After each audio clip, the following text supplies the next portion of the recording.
guys, welcome back to my channel and welcome back to braiding class.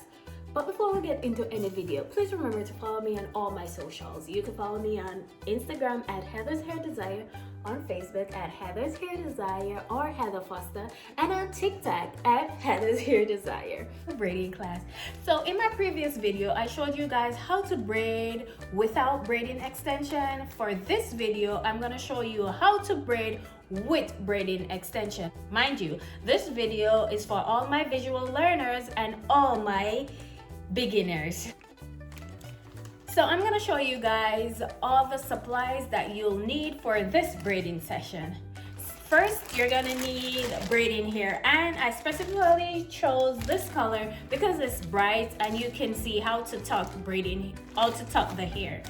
And you're gonna need a spray bottle, rat tail comb, sectioning clip, elastic band, and a crochet hook.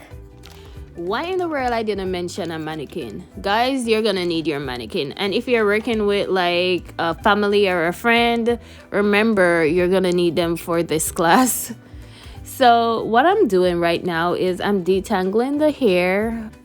I'm gonna give you a little advice. Whenever you're detangling hair, always remember to start from the end of the hair and work your way up to the base.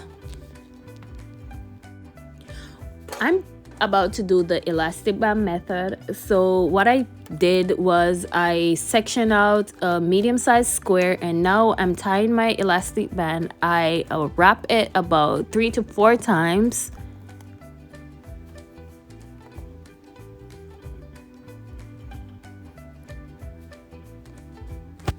After you finish tying your elastic band, this is what it should be looking like. Make sure there are no lumps and bump on the natural hair because you want it as smooth as possible. For this step, you'll select the appropriate amount of extension from your drawing board. The extension should always be proportional to the section that it is being applied to. This step will require a crochet hook. Insert your crochet hook horizontally under the elastic band.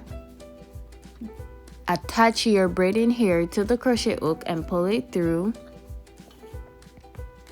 Then insert your crochet hook vertically under the elastic band. Attach your braiding hair and pull it through. After you pull that last strand through, divide the natural hair into 2 equal sections. Divide the braiding hair into 3 sections. Place the braiding extension on top of the natural hair. Once the extension is in place, begin the underhand braiding technique.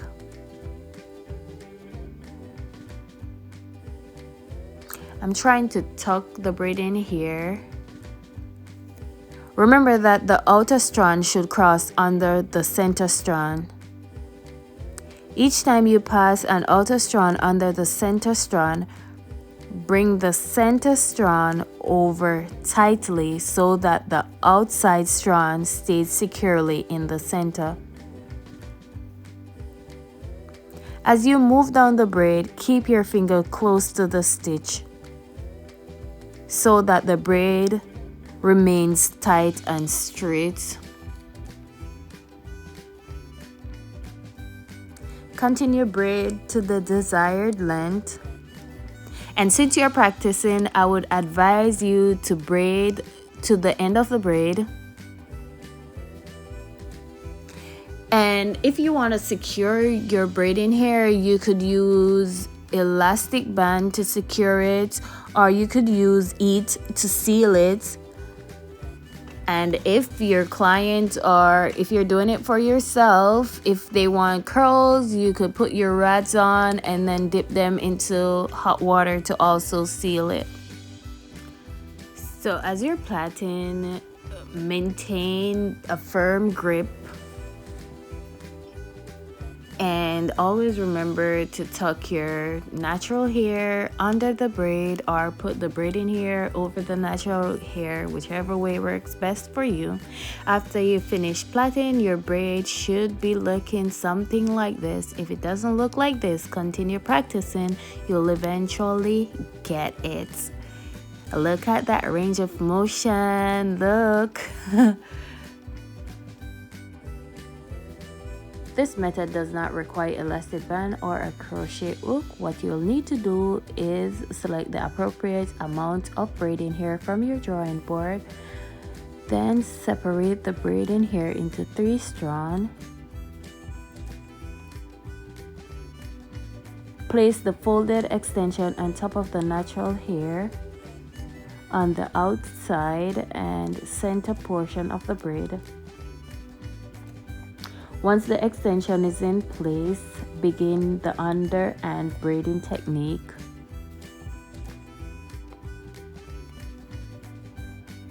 Remember that the outer strand should cross under the center strand. Each time you pass an outer strand under the center strand, bring the center strand over tightly so the outside strand stays securely in the center. As you move the braid down, keep your finger close to the stitch so that the braid remains tight and straight, and always remember to tuck the natural hair under the braiding hair. And continue your braid all the way down. Your braid should be looking something like this before you reach to the end of the braid. I kind of like this method. I prefer this method for box braid. This is the end of braiding class. So guys, I hope you learned something new from the session, and if you were in class, let me know in the comment section by commenting present. And if you're practicing, please take pictures of your work and send them to me, and I'll post them on my story. Okay, so until then, see you next time in braiding class.